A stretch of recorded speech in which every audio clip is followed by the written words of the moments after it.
So, good morning. Today is February 8th, 2020. Of course, yeah, 2020. Just the first day of documenting my messy room. I just come across the KONMARIE method. I think you heard, or some of you heard about her. It's Marie Kondo. She's a Japanese woman who wrote the book The Art of Tidying Up, the magic of tidying up. Like when you tidy your room, also somehow, you know, it's everything connected, so your mind is more clear. As you can already see, my room is so messy at this moment. Normally it's nicer, but because I'm working right now and I have to spread the work on the floor and so on, and I like to sit on the floor. I have a chair and table. I move out the chair because I don't like to sit on the table. I like to sit on the floor. I don't know, it's just I get used to. I grew up this way, you know, like Thai people or Japanese or Chinese. I think this is what we grow up with. Like we sit always on the floor so that we can stretch our body when we work too long and so on. What I'm saying that I am documenting my messy room because after I finished this beautiful khadi, bohemian khadi, I call bohemia khadi. When I finish this bohemia khadi, I will start to clean up this room, like to make over, move thing, and also gonna throw things away, the thing that I don't use. And also there's something I ordered for years to hanging my crochet thing, and I never take it out of the box because it's so full here. Like the sewing machine still on the table. I never really use that table to do work. It's just like put the thing on top of it, and I think it's a time for me to put the sewing machine into the box and bring to the storage room, and yeah, clean up this table.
do hope you enjoy this makeover clean with me video. Let me know in the comment below what you think about my room now and my room before. And of course, when the things are all over the place, it's because I have to take everything out. But I have to tell you that this process has brought me a lot of clarity, and I can think better. I really believe that when our working space is clean, we also feel clean inside our mind, and this has helped me a lot to, you know, work better.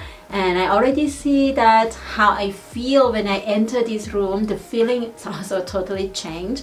I want to know about you. Are you doing declutter your room as well? And when was the last time you do a deep clean in your home or your working space? So please leave your comment below, and I would love to get to know you and read from you. Alright, I really do hope you like this video, though it's a little different than usual video that I made in this channel.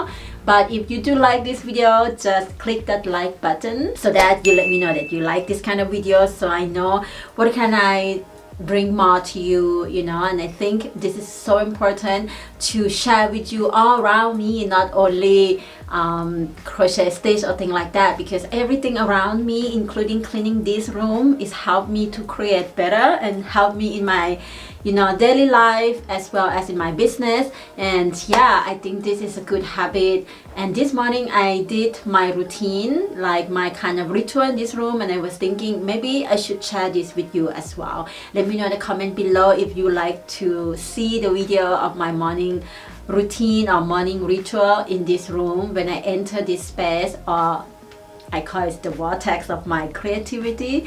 So let me know. If you're new here, don't forget to subscribe to my channel. Click that little bell next to it as well, so you won't miss my upcoming video.